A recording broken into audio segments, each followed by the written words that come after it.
did we like the shows? Hi, good morning. This is a review of Gun and Powder, which is currently playing at the Paper Mill Playhouse. I very much enjoyed this very fast-paced musical. It was written by Angelica Cherie, who also wrote the lyrics for the music of Ross Bow. And it was a story inspired by Angelica's great aunts, who allegedly, via anecdote and legend, committed robberies, including a bank, in order to provide for their African American mother. The two twins, her great aunts, were biracial, Mary and Martha Clarke, played wonderfully by Lisi LaFontaine and Sierra Renee. Now, her great aunts passed for white, and they went on a crime spree again in order to make money for their African American mother, Tallulah Clarke, that was played by Jeanette Bayardell, a Tony nominee, so that she could pay her sharecropper's rent to a white landlord. The show starts as the two sisters, posing as Caucasian, go on a crime spree, again, in order to make their money, and again, based on the legend of her great aunts, but it is largely fictionalized. The story has them meeting a wealthy hotel owner who eventually marries Mary, to the objection of Martha, but they did stay married. The wealthy hotel owner is Jesse Whitewater, played by the film and TV star Hunter Parrish. And again, he marries Mary, and Martha engages in a relationship with his butler. Now, eventually, the two suitors do catch on to the actual race of the two sisters and are not happy with them. I'm not going to give away the ending, and there is some comedy involving two maids in the hotel, but the sisters largely succeed in their conquest in order to help their sharecropper mother.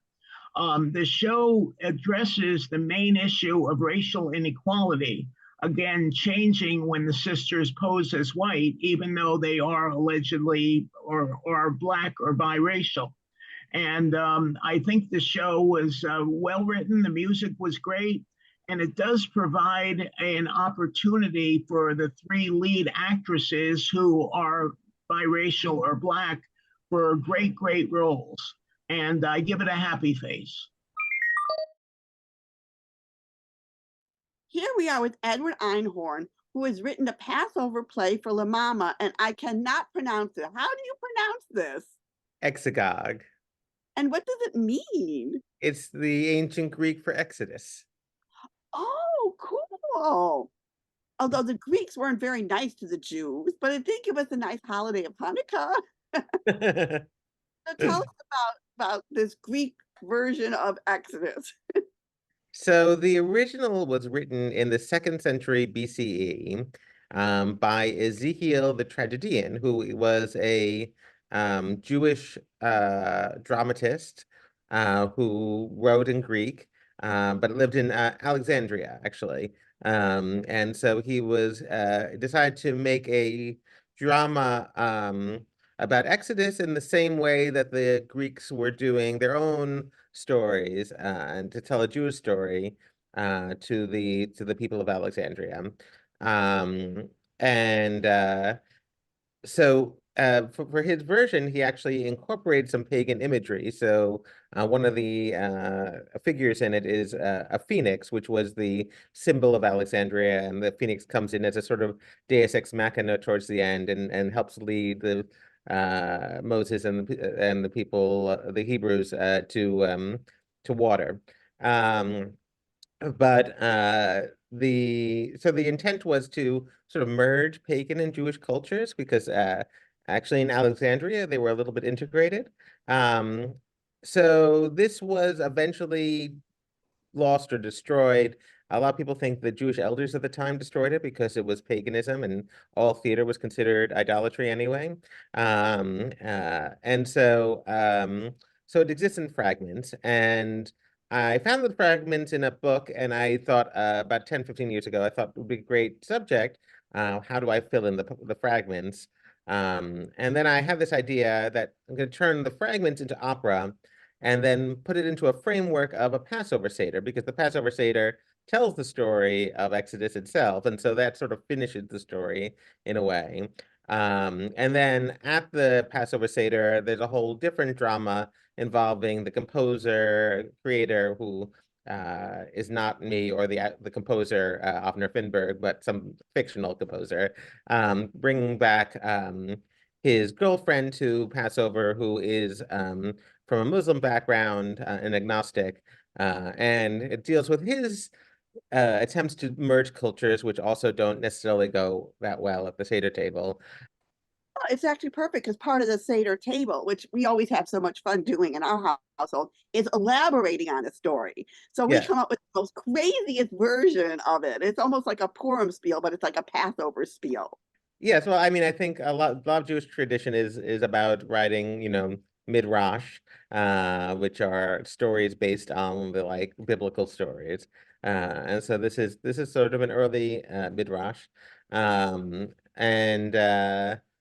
it's really a fascinating look about at this was told over 2,000 years ago, and yet the essential elements are actually very connected, and also the whole history of Alexandria and the Alexandrian Jews, which is a fascinating one, is one that people don't really know, and so that was really interesting for me to uncover, and it's also it's obviously it's fraught times, and there are a lot of these issues of conflict that have come up, and that is totally a coincidence. It was this has been work we Avner, the composer, and I have been working on this for 10 years, but I like the fact that it acknowledges difficulties, but it also tries to be hopeful. So I hope that's what. Is there any other work surviving by that, ancient Jewish playwright? There are not. Some people think there were some other works, but that's the only one. So it was preserved, and some of the Greeks at the time came and sort of, as they did with other plays that we only have in fragments, some people would transcribe what they saw and then a piece of what they saw that was interesting to bring it to other people. And so that's why we have these fragments available. And I think we have about maybe a quarter to a third of the original piece. So, and there were some Jewish poets, Philo from the time, and there were people who were writing in Greek at the time, because Greek was the language of Alexandria then. Playing till May 12th at La Mama, basically on a Thursday through Sunday schedule. We have one Monday night show on the 29th. Oh, but it's still Passover. Yeah, that was deliberate. We Oh. wanted to have shows on Passover. Oh, that's So, cool. because At least- we serve a Seder during the show. We have tables, and we serve, it's not big portions, but we serve haroset and bitter herbs and parsley and a little bit of a gefilte fish and some eggs and macaroons, that sort of thing. Well, this should be very festive. I'm going to enjoy this. For once, I can go to a show, which is perfect for me. Zinni Harris's Mackers, An Undoing, cleverly rewrites the damn Scottish play to address the illogical flaws, but still have it end up the way it is supposed to be. There is no escaping fate or the original writer of Shakespeare's final vision. Carlin, one of the weird sisters, comes out and breaks the fourth wall to chat with us informally about what we are supposed to see and what we are imagining we will see. She is eventually joined by her sisters May and Missy, who start the tragedy in motion with their predictions of Macker's being Thane of Cawdor and eventually king, and that Macker's BFF Banquo will beget kings. We discover that Lady Macduff is very pregnant and married and sister to Lady M. King Duncan pays the Mackers a visit where Lady M convinces her husband to murder the king and blame it on the king's guards. Things soon deviate from the plot we know with Banquo, Lady Macduff, and the Lord and Lady M. It becomes quite the soap opera with affairs and who is really dead, and finally Lady M wears the pants in the family and becomes one with her husband. I'm being cryptic and I don't want to give too much away, as this was just such a treat for me. It was nice to hear them talking in Scottish accents, as this is Scotland after all. This was told more from the female's angle and dangers of love and betrayal and jockeying for power. If you are looking for your standard damn Scottish play, you will not like this as it plays around with the various themes and characters. I'm not going to knock this or say this for the birds. See the play and you will get the puns. Happy Face Plus. And here we are with David Fuller, who is doing a little night music at his theater 2020 at the my friend Mark O'Donnell's theater. So yeah, tell us, because you're sort of going through all the Sondheim canon. So Yes. why this time to do a little night music at this time? Well, A Little Night Music happens to be one of Judith Jaros, my partner, and my favorite Sondheim pieces. And so we wanted to be able to do it again. We did it 8 years ago at the chapel in Brooklyn Heights, and it was a lovely Gothic chapel, and it was a nice production, but we were able to bring it now to the Mark O'Donnell Theater, which has a full technical capability. It's a really wonderful space, and so we were very happy to be able to bring it to the theater on Skirmhorn Street. I think it's 160 Skirmhorn is the address for the Mark O'Donnell. And as you can see, I have in the background here the theater itself and one of the projections that we use in the show. So we're able to use the projections and the wonderful technical equipment there at the Mark O'Donnell to do another version of A Little Night Music for everybody. So that's why Well, we're you doing should it. probably tell people who live under a rock and don't know the story of A Little Night Music. Well, I can tell you, it was based on a 1955 Ingmar Bergman film called Smiles of a Summer Night. And I like to call it a celebration of love and second chances. In this show, I'll give you a brief summary. The renowned actress Desiree Armfeldt tours to a town where her former lover, a lawyer named Frederick Eggerman, lives. So Frederick brings his young bride, Anne, who's only 18 years old, to see the performance. And Desiree's current lover, Count Carl Magnus, gets wind of Frederick's appearance at the theater and some shenanigans that happened after the theater. And so he gets passionate, jealousy ensues. Uh, Anne and the Count's wife Charlotte are brought into the mix.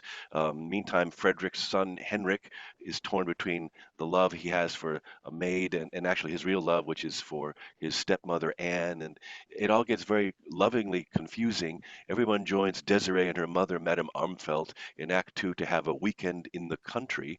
And when everyone's in place, there's a lot of emotional churning and soul searching and comedy, lots of comedy and plot twists that unravel. But at the end, true love reigns and the summer night smiles, which is a big point of the book that was written by Hugh Wheeler. And of course, we have the wonderful lyrics of Stephen Sondheim and the music of Stephen Sondheim, and we bring that to everyone in a 63-seat black box theater where we do not have any microphones, and the audience gets to hear all the lyrics in their wonderfulness.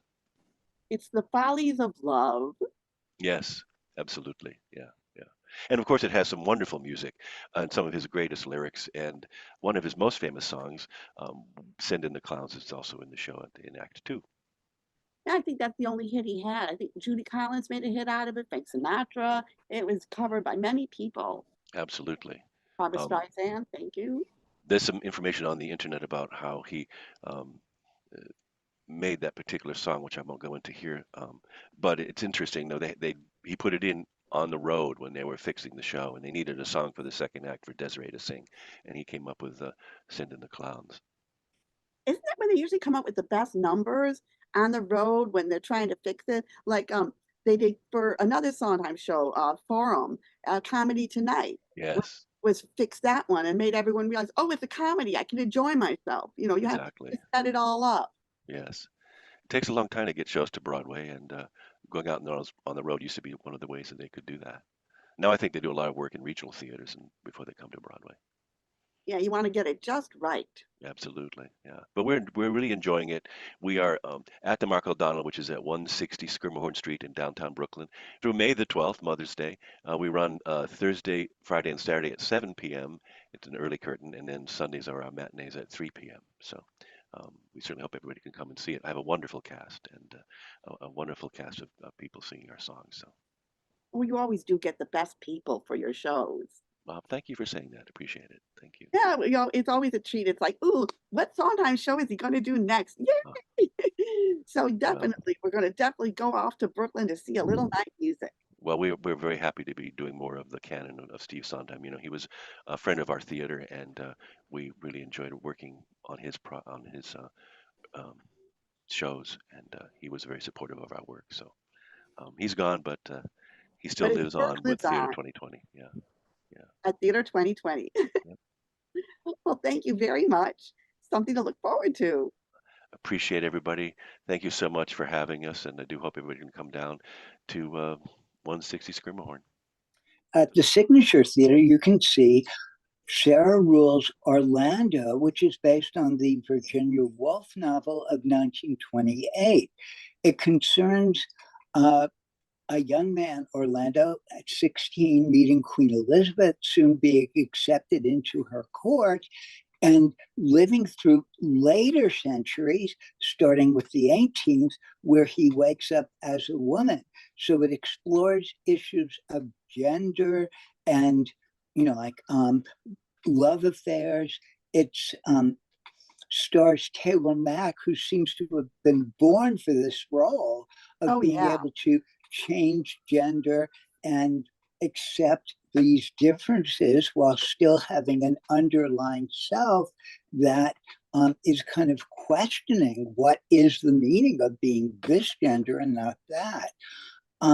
The play was like so, for me, overly articulated, with every moment having some artificial presentational style. So it kind of annoyed me a bit, but the cast is perfect for what they're doing. It's just maybe it annoyed me more than other people. Oh, it didn't annoy me at all. I love the casting. Are you kidding? I thought Nathan Lee Graham as Queen Elizabeth, every time he opened his mouth, I was on the floor screaming with laughter. I mean, the guy next to me had to leave because I was laughing so much. I mean, he was a little sourpuss. And Lisa Kronah is this horny Duke, Duchess, whatever. And then we had who played the Russian? The Russian, was that Janice Amaya or T.L. Thompson or Rad Pereira? Anyway, it was an incredible cast. I think it was Rad Pereira, but I'm not sure. And we should say that the costumes by Ona Botez and the hair, wig, and makeup designer Crystal Boleza and Will Vicari was exceptional. I mean, I don't know this story. I mean, it's apparently a very well-known story, so I don't think you're giving anything away. That's why I didn't stop you. But for me, I didn't know she changed gender or he changed gender. And I hope we didn't mess up the pronouns, but we're supposed to do special pronouns for everybody, but I didn't. So I apologize if I mess up the pronouns. I just want to get that in there.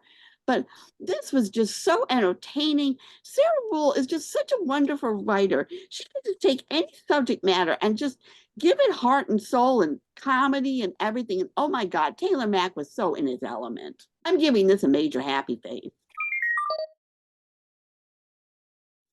Oh, I gave it happy face minus, but I still think everybody should see it. It's a very distinctive show. Hello, we just heard the nominations for the Drama League, and here we are with Gabriel and Shanks, the artistic director of the Drama League. So I want to hear all the dirt on the Drama League and the award show coming up. It's always such a good show. So what are you going to give us this year? It's such a whirlwind this year. There have been such an outpouring of the community. There's so much exciting work on Broadway, off Broadway. One thing I loved about the nominations that were just read is what a mix of Broadway and off Broadway it is. What great work is coming up through the nonprofits of New York to Broadway, the Transverse, Stereophonic. It's really an amazing group of nominees this year. I'm really excited.